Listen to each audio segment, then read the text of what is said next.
Popular dancehall entertainer Anthony Moses Davis, better known by his stage name Beenie Man, has been taken into custody in Ghana.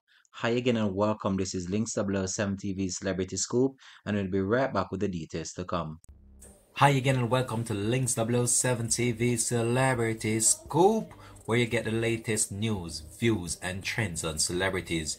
You'll also find out who's been naughty and who is being good.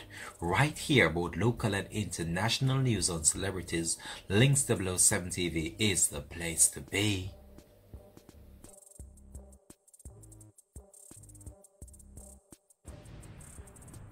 Welcome back and thanks for joining us for the program. This is Links 007 TV Celebrity to the Scoop. So coming up on the scoop for today, dancehall entertainer Beenie Man is actually detained in Ghana by the authorities over there for flaunting COVID-19 protocols as he had tested positive for the COVID-19 on arrival in that country.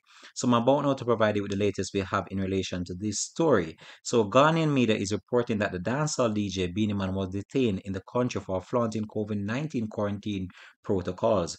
So according to City News, Beenie Man tested positive for the virus upon arrival at the Kotoka International Airport on December 19 and was sent into mandatory quarantine at the AH Hotel in East Legon by health officials. However, the dancehall recording superstar is reported to have left the hotel and appeared on a number of media platforms before performing at a concert on December 21st, which was organized by Ghanaian dancehall superstar Stonebwoy. It is also been reported that Beenie Man performed at the show alongside other high-profile entertainers from Ghana. So during the publication of this report, we were reliably informed by the Ghanaian Immigration Service that Beenie Man is currently being released to the Ghanaian Health Service and also his lawyers. Well, we'll continue to track this story and provide you with the latest information to come on this. This has been Links 007 TV Celebrity Scoop. Thanks for watching.